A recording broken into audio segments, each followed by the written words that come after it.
Hello বন্ধুরা, আমি একটু ছাদে এসেছি। এই দেখো, আমাদের ছাদ থেকে অনেক দূর দূর সব দেখা যায়।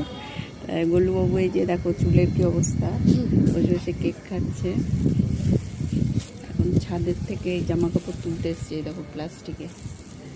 এই যে ভাবলাম একটু ভিডিও করি, তোমাদের সঙ্গে কথা বলি। আমাদের ছাদে এমন কিছু গাছ নেই, গাছগুলো সব মরে গেছে।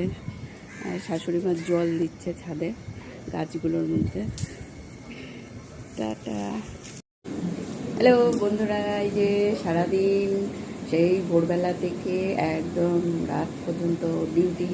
এখন একটু পড়াশোনা করার ইচ্ছা হয়েছে, এই জন্য পড়াশোনা করতে বসেছে। এই দেখো কলুবাবু বসে আছে পড়াশোনা করতে। এখন একটু পড়াশোনা করে নিই, এটাও ডেলি রুটিনের মধ্যে পড়ে। পড়াশোনা প্রতিদিন পড়াশোনা করতে হবে মাকে, ওই জন্য বসে গেছি।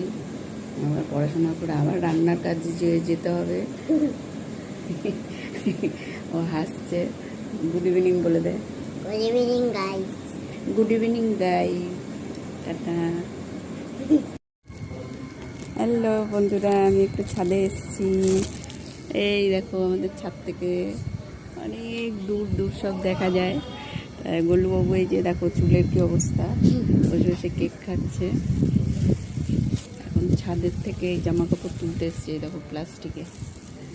এই যে ভাবলাম একটু ভিডিও করি, তোমাদের সঙ্গে কথা বলি। আমাদের ছাদে এমন কিছু গাছ নেই, গাছগুলো সব মরে গেছে। আর শাশুড়ি মা জল দিচ্ছে ছাদে গাছগুলোর মধ্যে। টাটা। হ্যালো বন্ধুরা, এই যে সারাদিন সেই ভোরবেলা থেকে একদম রাত পর্যন্ত ডিউটি। এখন একটু পড়াশোনা করার ইচ্ছা হয়েছে, এই জন্য পড়াশোনা করতে বসেছে। এই দেখো কলুবাবু বসে আছে পড়াশোনা করতে। এখন একটু পড়াশোনা করে নিই, এটাও ডেলি রুটিনের মধ্যে পড়ে। পড়াশোনা প্রতিদিন পড়াশোনা করতে হবে মাকে, ওই জন্য বসে গেছি। আবার পড়াশোনা করে আবার রান্নার কাজে যেতে হবে। ও হাসছে। গুড ইভিনিং বলে দেয়। Good evening guys. Good evening guys. Tata.